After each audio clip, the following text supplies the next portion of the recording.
It's Tuesday, the 22nd of February 2022. Welcome to the Fast 5 by Fear and Greed, where we give you the top 5 business stories you need to know in just 5 minutes. I'm Michael Thompson, and good morning, Sean Aylmer. Good morning, Michael.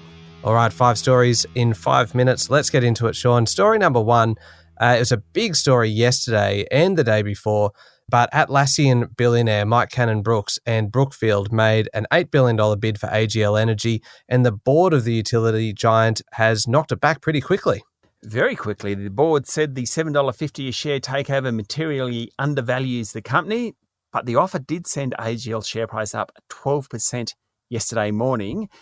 It ended the day at about $7.91, which is a lot more than $7.50, so shareholders believe there's plenty more to play out in this one.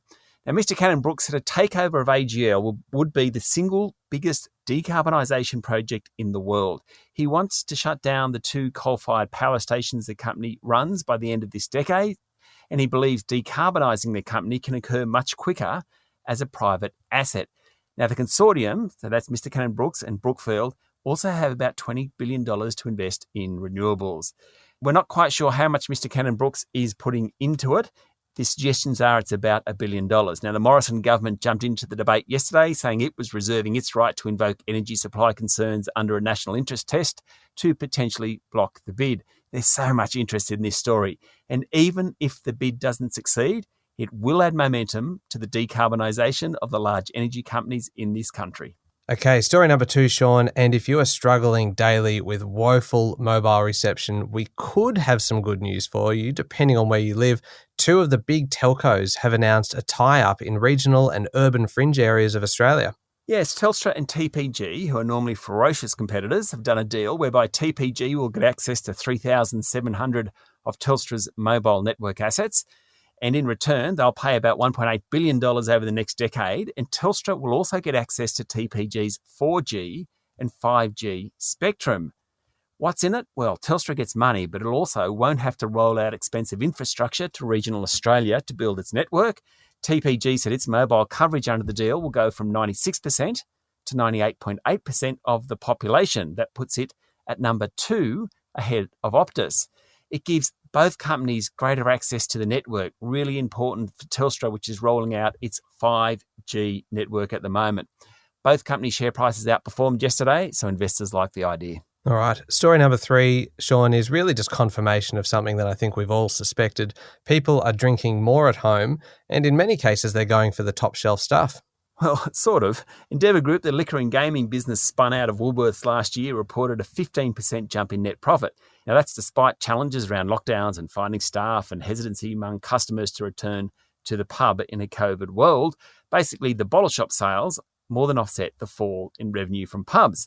Chief Executive Steve Donoghue said the Dan Murphy's and BWS liquor chains are doing well because people are consuming more high-quality alcohol at home. And Michael, that's across beer, wine and spirits. And liquor retailers just haven't had to discount to get people to buy. Well, certainly not as much as normal. So customers are happy. Turns out shareholders are too. Endeavour's share price jumped 10% yesterday.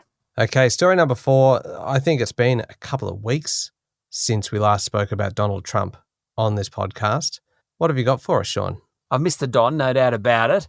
His new social media venture, Truth Social, is set to launch in Apple's App Store this week, according to Reuters. The former president, who was banned from Twitter, Facebook and YouTube, decided to create his own social media site. Why not? His son tweeted that he was coming back very soon.